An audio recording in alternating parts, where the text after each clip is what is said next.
Dear children, this is the second module of today's session. In this session, we are going to discuss how to delete a column from a data frame. We can delete the column from a data frame by using any of the following function. We can use either del as a keyword, pop is a function, drop is another function. My dear children, all three we had already studied how they works in the list, tuple and a dictionary. Let us view how to delete a column using any of these functions. If you want to delete a single column, we can delete like del, df, list of 3. We can simply delete a column by passing a column name as a subscript with df.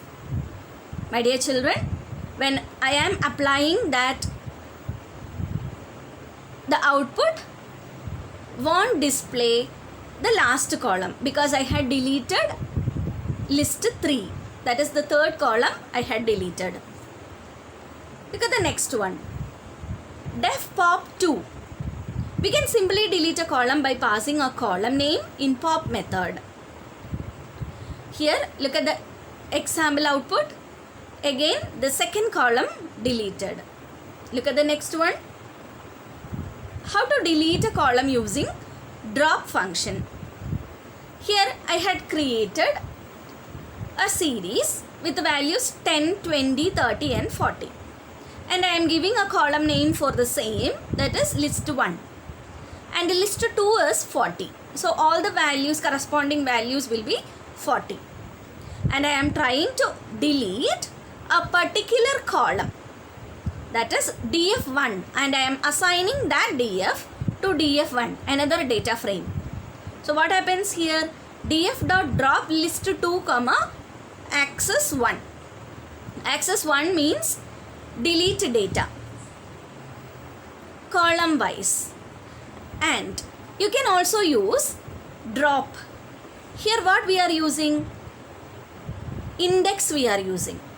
So what happens here? The row will be deleted. It means delete row data in a row wise in the given index.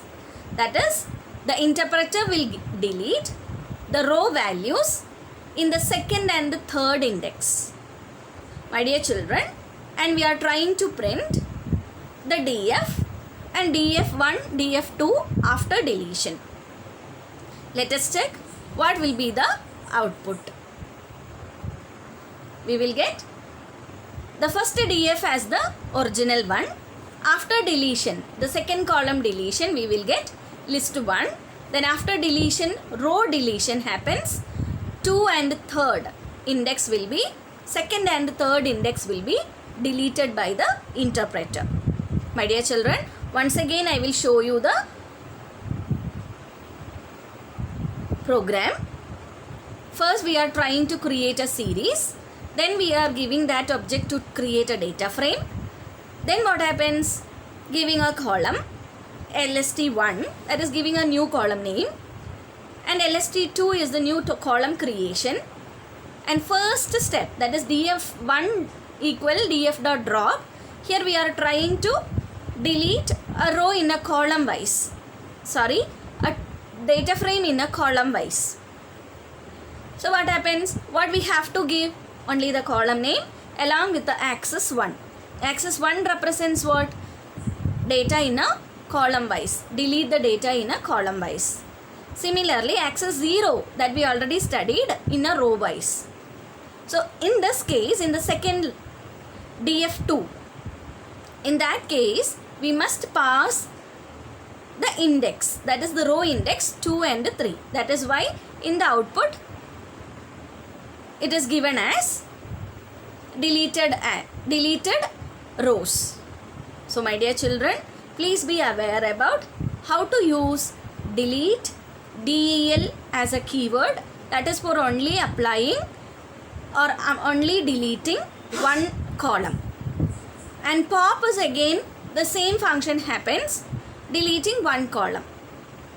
But using drop, we can either delete a column or a row. So You should have to pass column for column deletion and row index for row deletion. That's all. In the next module, we will discuss more about data frame functions. Thank you.